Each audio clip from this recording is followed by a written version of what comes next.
Vamos orar? Pai, em nome de Jesus, nós estamos aqui mais uma vez, diante do Senhor. Dessa vez, Pai, nós te pedimos esclarecimento, nós te pedimos unção de sabedoria, nós te pedimos unção de discernimento, Pai. Porque nosso desejo é poder compreender, interpretar a Tua palavra, aquilo que o Senhor nos deixou. E através disso, Pai, edificar a nossa fé, transformar o nosso modo de viver, mas sobretudo, Senhor, edificar outras vidas, Pai. Nos entrega então, Senhor, ferramentas, para que a gente possa executar esse nosso desejo, Pai. Essa é a nossa petição de hoje, em nome de Jesus. Amém. Vamos lá?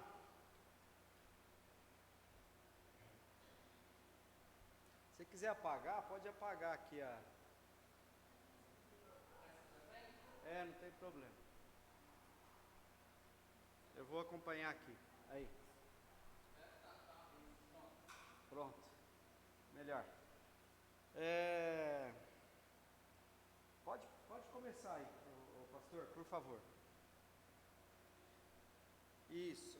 Vamos só revisar rapidinho. Na primeira e na segunda aula, a gente viu sobre a origem da Bíblia, como é que ela foi escrita, a metodologia que eles usaram para escrever, as ferramentas, e a gente viu sobre o canon, que é o processo que foi utilizado, a canonização do Novo e do Antigo Testamento. Foi uma metodologia que eles aplicaram para definir se determinado livro era ou não um livro que eles entendiam que deveria fazer parte da palavra de Deus.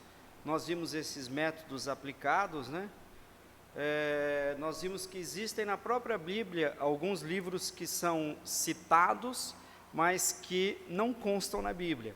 Nós lemos alguns versículos que mostram isso, esses livros apócrifos, que são chamados, não canonizados, e nós vimos os motivos que eles não constam na Bíblia. Nós vimos também todo o processo de transmissão da Bíblia, desde a inspiração, canonização e a transmissão até os dias de hoje, ou seja, como que a Bíblia chegou no Brasil, como é que ela foi sendo traduzida, Pode ir para o outro, pastor. A gente viu que a maneira que Deus fala com o homem é através da revelação, quando Deus fala, através de sonhos, visões, ou até diretamente. Nós demos exemplos, versículos disso. A inspiração é o processo em que o homem recebe o que Deus revelou, recebe também a capacidade de interpretar e a capacidade de transmitir isso. Nós também debatemos sobre isso um pouquinho. E a iluminação é quando o Espírito Santo nos entrega discernimento para poder ler aquilo que Deus revelou, inspirou um homem para escrever, e a gente lê isso e através da iluminação a gente consegue interpretar aquilo que Deus deseja passar para a gente, certo? A gente viu também que aqui um fato importante para o Evangelho ser pregado por todo mundo. Durante os 400 anos de silêncio de Deus, o Alexandre o Grande impôs que a língua grega seria a língua oficial, como hoje é o inglês, na época foi o grego. Então isso fez o quê? Preparou para que o Evangelho pudesse ser pregado para todas as nações, porque muita gente falava o grego em função de Alexandre o Grande. E o domínio dos romanos, depois de Alexandre o Grande, fez com que os romanos preparassem infraestrutura, ou seja, boas estradas e estradas seguras para que a palavra de Deus pudesse viajar e ser entregue em todos os cantos do mundo. Pode mudar, pastor? Aí a gente começou a ver um pouquinho de hermenêutica e exegese, como interpretar a Bíblia. Para fixar de novo, a gente viu alguns conceitos gerais. Hermenêutica é a arte de interpretar textos inserido no seu contexto. Interpretar texto inserido no seu contexto. A exegese é a arte de extrair e entender um texto. Nós demos exemplos disso. A gente viu o conceito sobre comunicação e oratória. A homilética homilética é a arte de preparar, organizar e apresentar sermões, palestras, enfim, todo tipo de discurso público. E a retórica é a arte de falar e argumentar em público, através de sermões, palestras e outros eventos. Essas 4 ferramentas aqui é a ideia da gente estudar isso e aplicar isso para desenvolver sermões e apresentar a palavra de Deus. A gente viu que a hermenêutica vem do termo hermeneutique. No dicionário Aurélio ela tem uma definição que eu gosto muito, que é a interpretação do sentido das palavras, a interpretação dos textos sagrados e a arte de interpretar. A definição é a ciência que estabelece os princípios, leis e métodos de interpretação. Então, hermenêutica estabelece os princípios, as leis e os métodos de interpretação. Pode ser aplicada em qualquer tipo de texto. Nosso foco aqui vai ser a Bíblia. Aí a gente pode dividir ela em geral, específica, né? No nosso caso aqui nós vamos tratar sobre a Bíblia. A gente deu uma pincelada sobre essas 2 divisões, também nas outras aulas. Objetivo da hermenêutica, ou da homilética. Eu misturei tudo aqui, né? Hermenêutica. Coisa chique. Homilética. Ajudar na confecção de sermões para uma pregação mais eficiente. Eu acho isso muito importante. Porque beneficia o pregador, torna mais fácil a pregação do sermão e beneficia o auditório, quem recebe um sermão. Por quê? Imagina. Ou seja, um sermão homileticamente preparado é mais fácil de ser assimilado. E essa a ideia de quem prega, que a mensagem dele seja assimilada por todo o auditório. Muitos sermões falham por ser absolutamente sem ordem. As ideias são confusas e a pregação perde o sentido por completo. A homilética não é substituta da vida espiritual, substituta do Espírito Santo, e não é uma garantia de um ministério eficiente. Como nós falamos aqui na última aula, sem a unção do Espírito Santo nada acontece. Você pode dominar todas as técnicas, sem a unção do Espírito Santo nada acontece. Você pode não ter técnica nenhuma, mas com a unção do Espírito Santo tudo pode acontecer. Mas a homilética é uma ferramenta, ela é um auxílio no estudo e na análise do texto, na exposição de ideias, na compreensão de que o sermão tem muito mais a ver com o pregador é o sermão. Uma compreensão de que Deus colocou no mundo recursos que devemos aproveitar, inclusive os da ciência e da comunicação verbal. Você ia falar alguma coisa, pastor? Não? Essa frase aqui, o pregador é o sermão, nas próximas aulas nós vamos ver isso com mais propriedade, porque assusta um pouco, mas realmente é relevante isso. Temas e sermões. Existem sermões evangelísticos, que as definições que estão aí à disposição da gente, no cursinho que eu fiz, dizia lá que o sermão evangelístico a finalidade é persuadir os perdidos a aceitarem Jesus Cristo como Senhor e Salvador. É o básico, é um sermão evangelístico. Um sermão evangelístico pode ter um bom conteúdo. Ele precisa ter um bom conteúdo. Ele não pode ser básico, raso. Deus é amor. Ele precisa ter um conteúdo, porque quem está sendo evangelizado, às vezes pode ter um entendimento raso da vida, ou pode ter um senso crítico muito grande. Então, se você está evangelizando e entrega definições rasas, pode não penetrar, pode não aquebrantar, pode não abrir o entendimento. 4 verdades devem se delinear no sermão evangelístico. O homem natural está perdido, isso é um ponto que a gente tem sempre que falar. A obra redentora é de Cristo, é Cristo que faz tudo. As condições pelas quais o homem se apropria da obra redentora de Cristo, e a necessidade de uma decisão, se não pública, pelo menos no íntimo de quem está sendo evangelizado. Então, Esses 4 pontos têm que estar presentes no sermão evangelístico. O sermão doutrinário.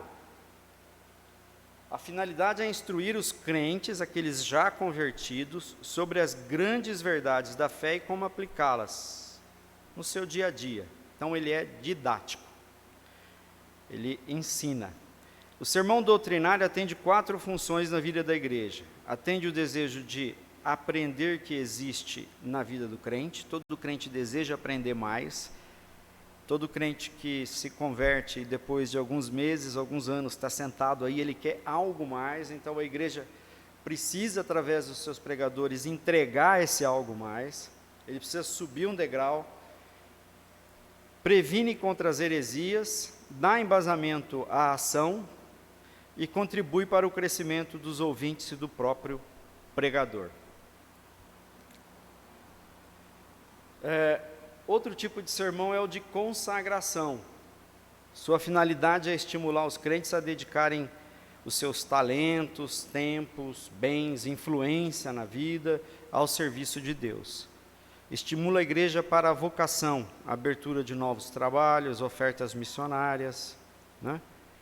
Através de um sermão de consagração, pode ter surgido um trabalho como esse que nós estamos fazendo aqui, que é estudar. O sermão ético ou moral. Sua finalidade é orientar os crentes para pautarem suas condutas diárias e relações sociais de acordo com os princípios cristãos. Esse é um sermão que tem que ciclicamente estar presente também nas igrejas.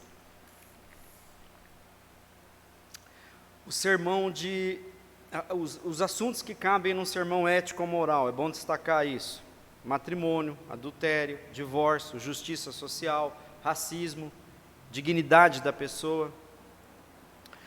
Sermão de alento ou pastoral. A finalidade é fortalecer e alertar os crentes no meio de crises pessoais e comunitárias. Foca o cuidado de Deus para com seu povo e o livramento que o Senhor opera. Amém? A gente viu os tipos de sermão, agora nós vamos ver as estruturas de sermão. Ou seja, aqueles tipos de sermão a gente pode aplicar numa estrutura chamada sermão temática, textual ou expositivo. Hoje, se der tempo, a gente fecha o temático. E depois para frente a gente vai ver o textual ou expositivo. Mas nós vamos dar uma pincelada sobre eles. A gente viu semana passada que o sermão precisa ser pregado de forma lógica e organizada. Tudo precisa ter início, meio e fim. E esse é o segredo para que os ouvintes entendam e assimilem a pregação. A gente viu esse slide na última aula, né, que precisa ter a introdução, a proposição, que é a tese, o assunto que você vai abordar, o campo de desenvolvimento do sermão e o campo de conclusão, que normalmente é a aplicação prática no nosso dia a dia. Geralmente os sermões pertencem a uma dessas 3 categorias, né, que a gente viu. O temático, que também é chamado de tópico, o textual e o expositivo. Um resuminho de cada um seria assim, ó. O tópico ou temático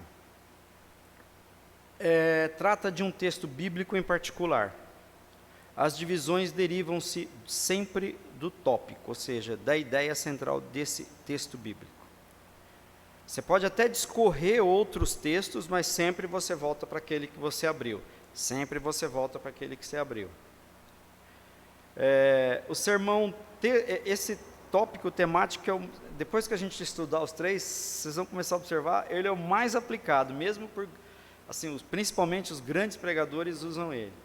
Sermão textual, trata do desenvolvimento de um texto bíblico, 1 ou 2 versículos. As divisões derivam-se do texto.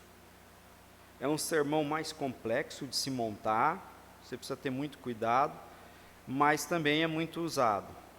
E o sermão expositivo trata de um desenvolvimento de um texto bíblico, geralmente longo. As divisões também se derivam do texto. Vocês já viram assim, tipo sermão que o pregador pega, sei lá, 20, 30 versículos, ele lê um e fala sobre ele, lê outro e fala sobre ele. É mais ou menos por aí. Sobre o tópico ou temático que a gente vai ver hoje, assim, eu elenquei algumas vantagens e alguns perigos, algum cuidado que a gente precisa ter quando a gente usa ele. As vantagens: ele possibilita o aperfeiçoamento da retórica, né? Retórica, a gente viu o que é. É o sermão típico dos grandes oradores. É fácil de se elaborar, porque a unidade é construída conforme o desejo do pregador. Agrada a muitos ouvintes, que ele chama aqui, o autor do material aqui chama de preguiçosos mentais. É uma palavra dura, mas são aquelas pessoas que vêm não com o intuito de ficar raciocinando, elas querem receber algo mastigado, pronto.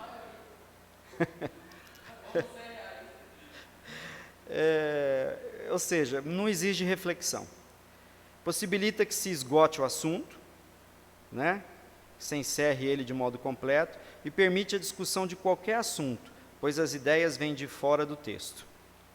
Quais são os perigos? Você negligenciar a exegese da palavra de Deus, você atrair a atenção para o pregador, ou seja, é perigoso isso, e pode levar à alegorização. Isso aqui eu já vi algumas vezes. O que seria isso? É quando a pessoa faz uma interpretação que consiste em representar pensamentos, ideias, sob a forma figurada, né? Mais para frente a gente pode até dar um exemplo disso. Se não me engano, acho que eu vi um que é sobre o bom samaritano, e a pessoa vai discorrendo sobre cada versículo, isso significa isso dá, enfim, é muito perigoso isso. Esse sermão, como a gente já disse, é o mais fácil de preparar, o mais usado. O pregador vai para o texto bíblico para extrair dele um assunto, um tema. A partir do texto, o tema, assunto ou tópico, o pregador vai buscar, seja no texto que leu ou no contexto imediato, próximo, um argumento ou mais argumentos. Você viu que é bem básico? Também pode buscar outros argumentos em outros livros da Bíblia ou em qualquer lugar da Bíblia. Não precisa estar naquele texto, naquele capítulo ou naquele livro. Vamos dar um exemplo aqui para a gente... Isso aqui eu peguei de um material que eu baixei. Eu não lembro o nome aqui para dar o crédito para a pessoa que fez isso, mas foi uma exposição muito interessante. Depois nós vamos ver um outro exemplo de um texto que a gente citou aqui semana passada. Nós vamos ver um exemplo de um sermão baseado nessa estrutura temática.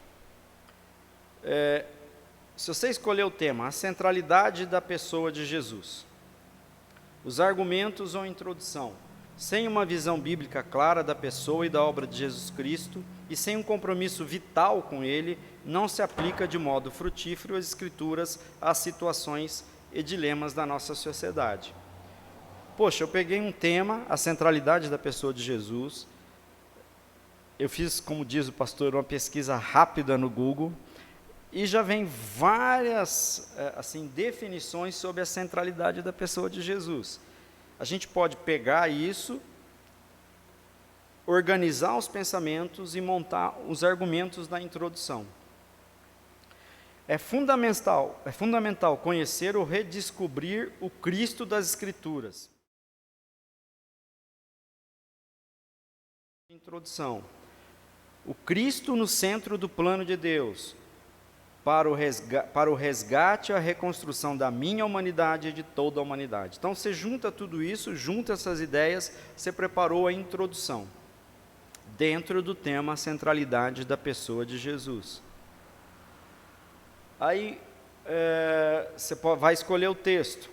Nesse exemplo aqui, de novo, eu não lembro o nome de quem eu baixei lá, mas não dá para dar o crédito para ele. Ele pegou Filipenses 1, versículo 21. Está lá escrito assim: e Paulo diz assim: para mim o viver é Cristo. Está dentro do tema da centralidade de Jesus? Está dentro do tema. Ele pegou esse versículo como versículo base da pregação dele. Aí, ele vai buscar pontos para afirmar ou para confirmar que para mim o viver é Cristo e da importância da centralidade de Jesus. Ele fala: Cristo é a sua vida. Por quê? Para mim viver é Cristo. Primeiro argumento está proposto. Você pode usar esse versículo para dar o seu tema, para falar o seu tópico, para tratar do seu assunto. Cristo é a sua vida. Para mim viver é Cristo.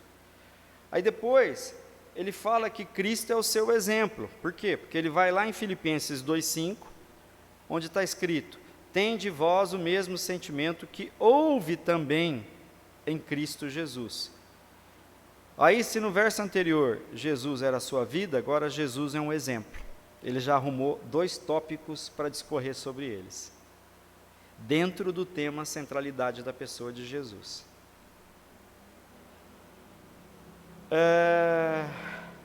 Cristo é o seu alvo. Ele foi lá no capítulo 3, verso 14, que vai dizer: prossigo para o alvo, para o prêmio da soberana vocação de Deus, aonde? Em Cristo Jesus. Aqui Cristo é o seu alvo. Então Cristo é a sua vida, Cristo é seu exemplo, Cristo é o seu alvo. Ele definiu 3 tópicos, e aí você pode começar a discorrer sobre eles. Você sempre está ancorado no seu tema principal, ou seja, ele manteve a ideia do tema principal, a centralidade de Cristo. Eu acho que eu repeti aqui. Cristo é o seu alvo, mas quando você vai para Filipenses 14, deixa eu ver, tá. Sermão onde você pode, Então, o temático, vamos recapitular isso, vamos fixar de novo esse conceito para a gente não se perder, porque a hora que a gente vê os outros, começa a confundir. É um sermão onde você vai para um texto bíblico e o lê, seja um versículo, seja um texto maior, mas é dali que você vai tirar o assunto, o tema, o tópico. Mas você vai buscar os argumentos em outros textos, você não se amarra só nele. Ontem, por exemplo, nosso pastor abriu com, acho que 2 Pedro, num texto, né? Depois você foi falar de Abraão, mas você voltou no texto. Então ele foi buscar um exemplo lá, mas ele voltou no texto.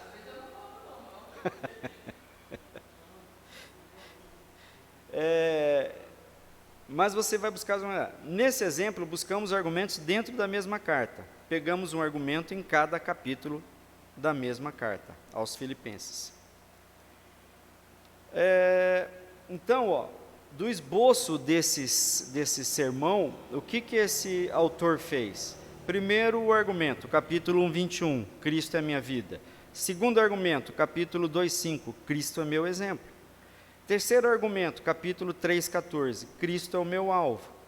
Quarto argumento, capítulo 4, 13, Cristo é a minha força.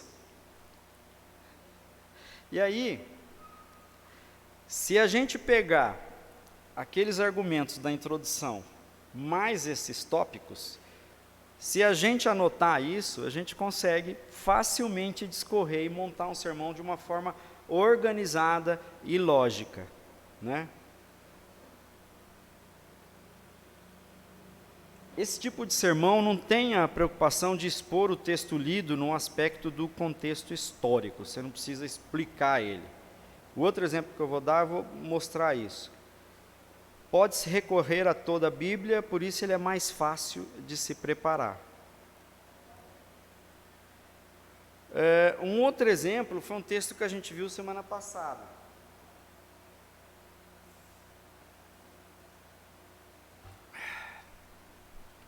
A gente viu 2 Timóteo 3, 16, 17. Nós usamos para um outro propósito, mas como ele estava aqui, eu achei legal a gente expor ele.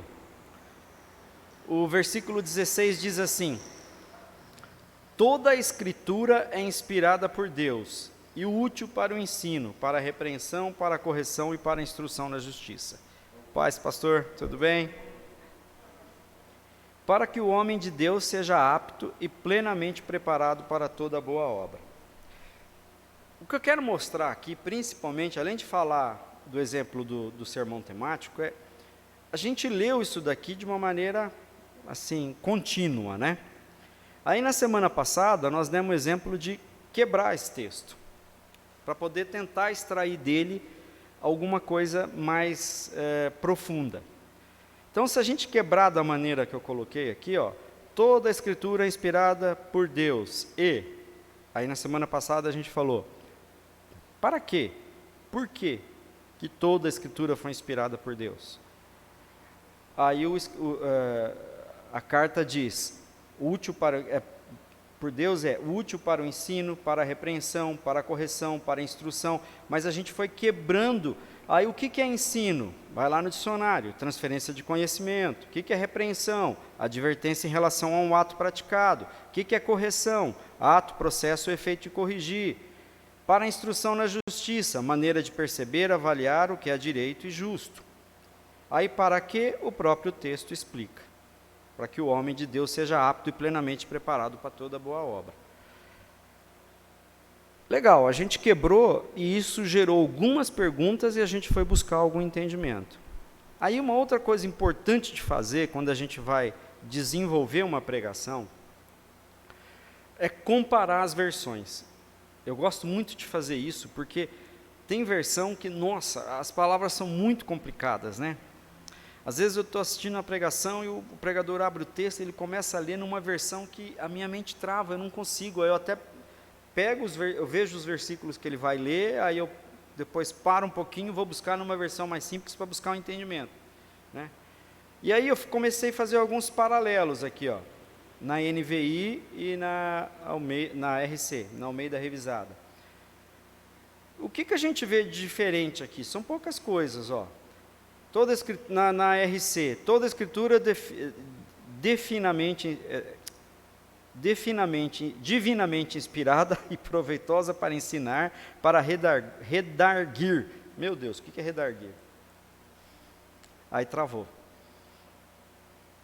Né? Se você está ouvindo isso, você tem que buscar um dicionário, porque não é a palavra do meu dia a dia. Eu vou me enrolar todo. Já a NVI fala, é útil para o ensino, para a repreensão, e aí vai. Aqui ele fala, para corrigir, aqui, para repreender, para instruir, e aí vai. Para que o homem de Deus seja apto na NVI, e aqui para que seja perfeito. Você percebe que são dois sentidos diferentes, apto e perfeito? Perfeito já remete a gente a pensar em santidade. Apto é uma pessoa preparada, só isso. Então a gente precisa ler e comparar as versões e buscar as diferenças, né? E plenamente preparado para toda boa obra. A RC fala, e perfeitamente instruído para toda boa obra. Aí eu peguei a RA, usei como base a NVI e estou comparando agora com a RA. Aí a gente vê o quê? Para a correção, aqui fala para a instrução, na RA fala para a educação.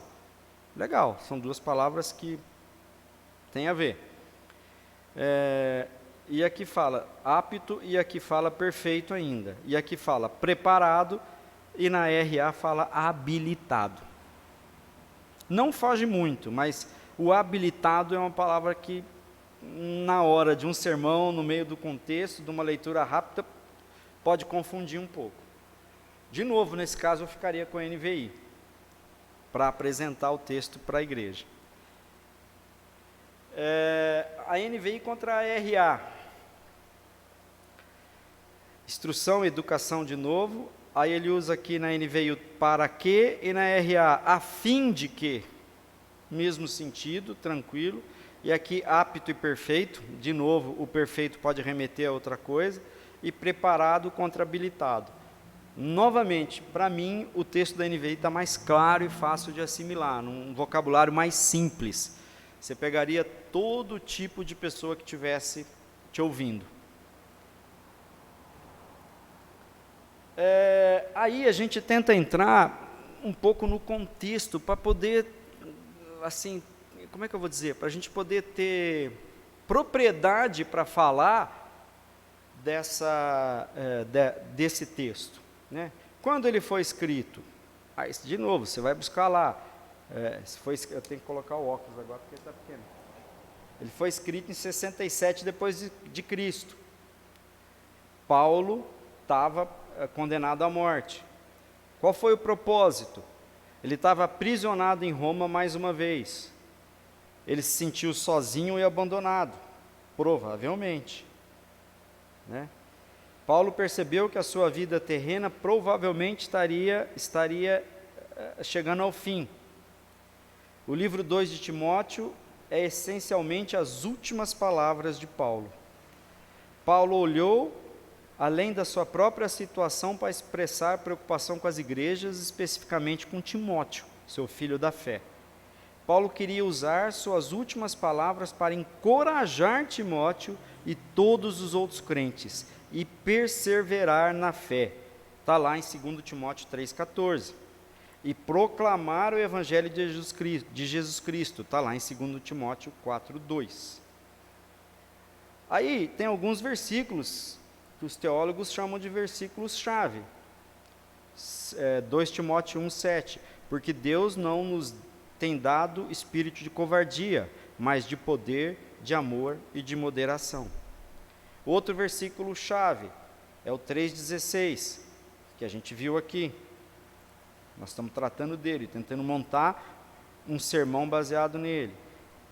E 2 Timóteo 4,2, onde ele fala, Paulo fala para Timóteo, prega a palavra, quer seja oportuno, quer não, corrige, repreende, exorta, com toda longanimidade e doutrina.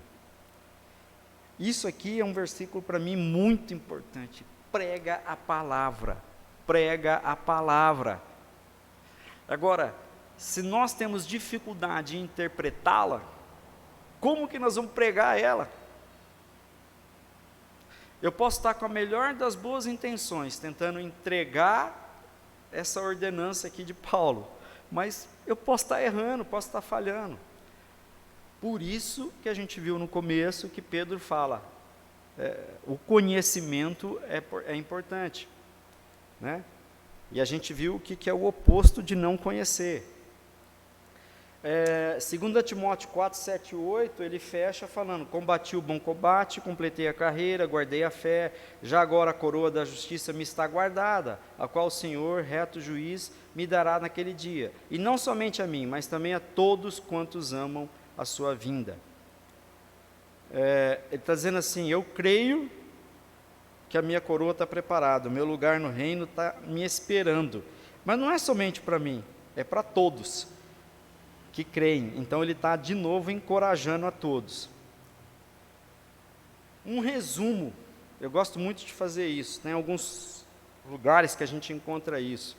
Eu gosto do site, se não me falha a memória, acho que é Got Questions, e o site Respostas. Tem contextos ali muito interessantes, e resumos, enfim, explicações que eu gosto de ler. Paulo encoraja Timóteo a permanecer apaixonado por Cristo e a permanecer firme na sã doutrina. Está lá em 2 Timóteo 1.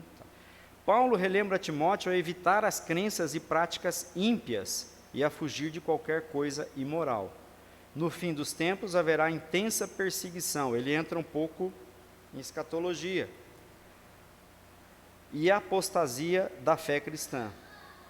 Paulo encerra com um apelo intenso para que os crentes permaneçam firmes na fé e terminem a corrida forte. Vocês perceberam que a gente começou a ter uma visão clara do contexto dessa carta? Né? E aí, a gente começa a achar argumentos e temas para no decorrer do sermão, inspirado pelo Espírito Santo, você começar a colocar nas horas certas. Propósitos. Paulo teve pelo menos 3 grandes motivos para escrever essa carta. Primeiro foi de ordem pessoal. Era um homem acostumado a grandes viagens, eventos, tumultos, pregações, né, ministrações. De repente ele se vê isolado num calabouço, e aí os amigos, os irmãos da fé dele, Fígilo, Hermógenes e outros o haviam abandonado. Ele cita lá no 1,15 e no 4,10. Tico e Tiquita haviam partido em viagem, ele cita no 4 e 11. o desejo então de Paulo era um desejo intenso de que seu filho na fé fosse encontrá-lo, para lhe confortar o coração diante da prisão e da morte iminente. Ele estava se sentindo só. Segundo, Paulo estava preocupado com o bem-estar da igreja. Paulo aconselha Timóteo a perseverar na fé, a perseverar com fé e coragem no Evangelho. E terceiro, era que Paulo queria a ajuda de Timóteo para escrever aos irmãos de Éfeso. Está no 4:20 e 22. Aí, se você fizer um resumo, ou buscar um resumo, esse aí eu peguei da minha Bíblia, King James. Fica fácil a gente entender essa carta. A King James mostra o local e a época, né? A gente já citou, foi em Roma, na prisão, ano 66 depois de Cristo. Paulo estava aproximadamente 33 anos pregando o Evangelho, bastante tempo.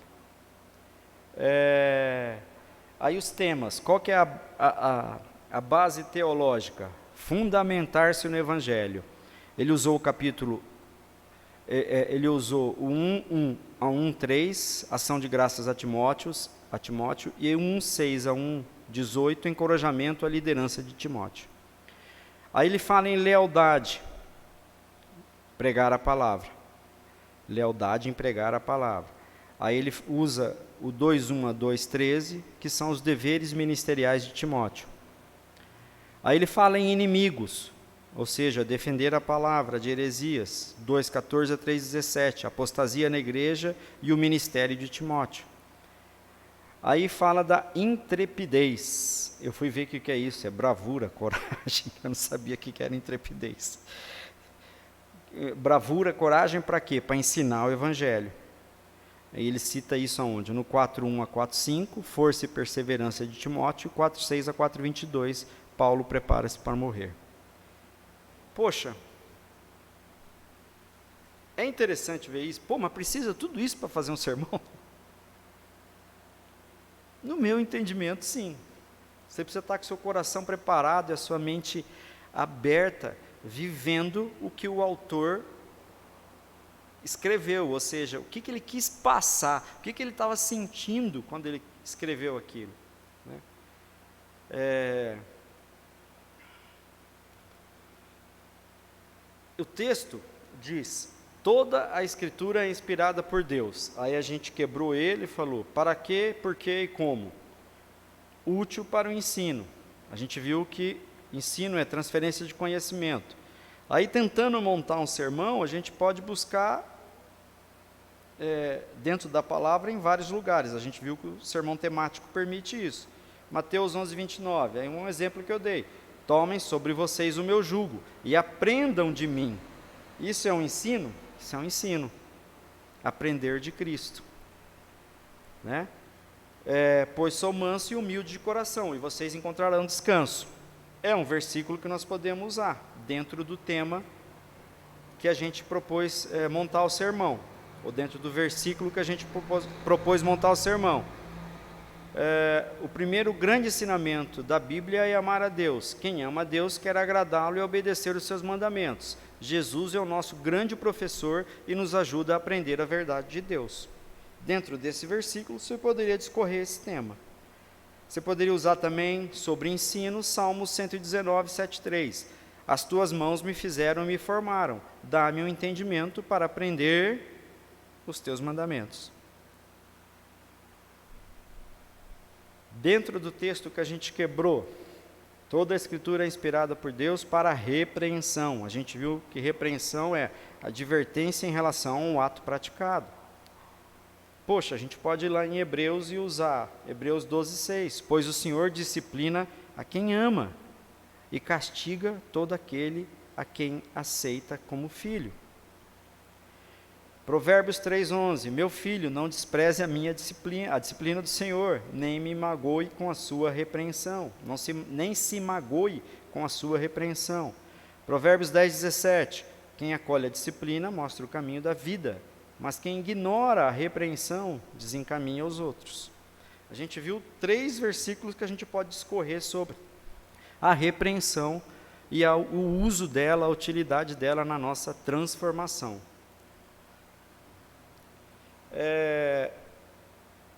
Aí a gente viu agora a correção.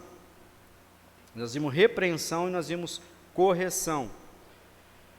Repreensão não se trata de acusação, mas de chamar a atenção, fazer um ato de correção, certo? Repreender é uma advertência, corrigir é um ato de correção, é óbvio. Essa repreensão é um ato de correção. Aí, qual a diferença dos dois? Correção é um ato, um processo, um efeito de corrigir, ou seja, eu posso te advertir, eu te adverti, não deu certo, eu vou te corrigir. A gente faz assim com os filhos, né? Não enfia o dedo na tomada, não enfia o dedo na tomada, não enfia o dedo na tomada, você vai lá e dá um tapa, pá, tira o dedo da tomada, você corrigiu. O tapa dói, mas o tapa foi de amor. Porque você ama, você fez isso. Aí eu coloquei aqui, ser amado não é ser apoiado incondicionalmente, ou seja, tudo que você fizer você vai receber o apoio de Deus porque Ele te ama, né? Enfim, mas você vai ser repreendido quando for necessário. E compreender a correção de Deus é amadurecer. Isso é importante, se fosse montar um sermão desse, bater muito nessa tecla. Compreender a correção de Deus é uma forma da gente amadurecer, ou seja, ser transformado, né? Às vezes a gente está passando por situação terrível, eu não aguento mais, Senhor, me resolve, tira isso, me livra, mas talvez a pergunta é: Senhor, por que isso está acontecendo? O que eu não estou enxergando nas entrelinhas, que o Senhor está querendo me mostrar, o que o Senhor está querendo mudar em mim, e está usando essa situação para fazer isso? Ou seja, como eu posso fazer uso, tirar proveito disso para amadurecer, para me corrigir? E aí eu fui montando argumentos aqui, né? Ser repreendido não é o fim do mundo, mas uma oportunidade para se realinhar à vontade de Deus. São tópicos que você pode anotar, escrever, para depois ir usando no discorrer do sermão.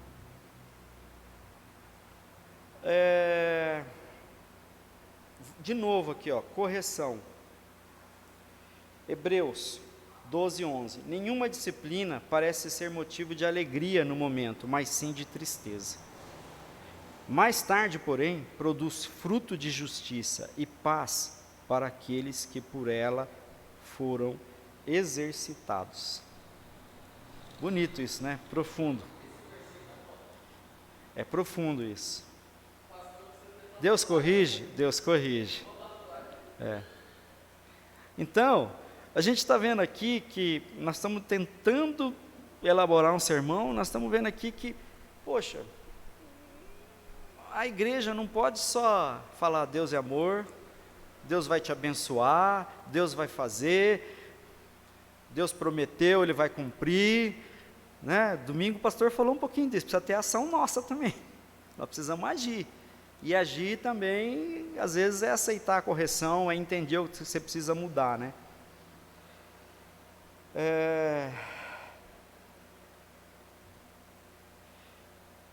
E para a instrução na justiça, ou seja, maneira de perceber, avaliar o que é direito, o que é justo. Que versículo que a gente poderia usar? Estou tentando tomar 2 litros de água hoje. Vou chegar lá. Romanos 1,17. Porque no Evangelho é revelada a justiça de Deus. Uma justiça que do princípio ao fim é pela fé, como está escrito, o justo viverá pela fé.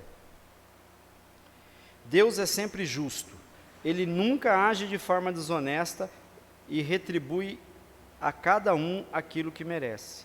Deus é o juiz que não comete erros, Deus espera que nós também pratiquemos a justiça conforme Ele nos ensina. A justiça de Deus é cheia de misericórdia. São tópicos que a gente poderia falar sobre instrução na justiça. Aí, o próprio texto quase que conclui a ideia, né? Para que o homem de Deus seja apto e plenamente preparado para toda boa obra. Que conclusão a gente poderia montar aqui, né? Eu fiquei pensando nisso hoje à tarde. Para estarmos aptos, eu falei, vou tentar tirar da próprio texto. Para estarmos aptos e preparados para toda boa obra, precisamos buscar e aceitar o quê? O que o texto disse, é óbvio. O ensino, a repreensão, a correção, a instrução, ou seja, o aprendizado do que é justo na Escritura inspirada por Deus. O Espírito Santo vai nos iluminando e ensinando para entendermos o que precisa ser corrigido em nós, o que precisa ser repreendido e como nós podemos viver segundo a justiça de Deus. É uma ideia de uma conclusão, poderia ter outras, mas é uma ideia de uma conclusão. Né? Pô, de novo, precisa tudo isso para fazer um sermão de 30 minutos, 40 minutos? Não precisa. Mas se preparar é importante, né? Eu já vi assim pregadores, o cara vem com tablet ou com computador e ele escreve tudo, dá uma olhada no texto e vai falando e tal. Outros só anotam palavras-chave ou frases-chave e vai ticando aquilo ali, ele só dá uma corridinha aqui e forma o sermão, né? Cada um tem uma facilidade e usa uma metodologia. Eu, como tenho muito medo de passar alguma coisa errada, eu gosto de escrever tudo. Às vezes eu até me perco aqui, mas eu gosto de escrever, porque eu tenho medo de passar uma ideia errada. Prega a palavra, foi isso que Paulo falou para Timóteo, né? Aí, a gente ainda dentro da conclusão, nós falamos em repreensão, correção, instrução. Tem um belo de um exemplo disso. Está lá em João 3,17. Vamos ler, acho que dá tempo da gente ler aqui rapidinho. Havia um fariseu, depois nós vamos ver quem que é fariseu, chamado Nicodemos, uma autoridade entre os judeus. Ele veio a Jesus à noite e disse: Mestre, sabemos que ensinas da parte de Deus, porque ninguém pode realizar os sinais miraculosos que estás fazendo, se Deus não estiver com ele. Em resposta, Jesus declarou: Digo-lhe, Nicodemos, a verdade, ninguém pode ver o reino de Deus se não nascer de novo. Perguntou Nicodemos: Como alguém pode nascer sendo velho? Que era o caso dele. É claro que não pode entrar pela segunda vez no ventre da sua mãe e renascer. Respondeu Jesus: Digo-lhe a verdade, ninguém pode entrar no reino de Deus se não nascer da água e do Espírito. O que nasce da carne é carne, mas o que nasce do Espírito é Espírito. Não se surpreenda pelo fato de eu ter dito: é necessário que vocês nasçam de novo. Jesus reforça isso no final: é necessário que vocês nasçam de novo. Espera aí. Ele está falando com uma autoridade.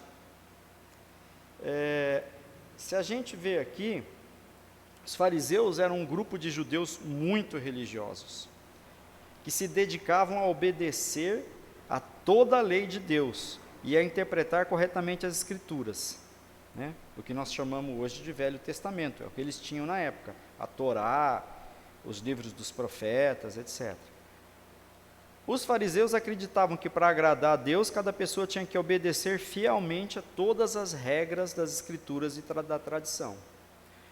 Os fariseus eram bem vistos pelo povo judeu, por zelo em obedecer a Deus e porque não comprometiam seus valores para agradar outros. Os fariseus formaram as sinagogas, que foram um modelo para as igrejas atuais para ensinar a palavra de Deus ao povo. Eles acreditavam na ressurreição e aguardavam a vinda de um Salvador de Israel. Bacana. Tem algo de errado em ser um fariseu aqui? Se eles tinham acesso só ao Antigo Testamento, a Torá, os profetas?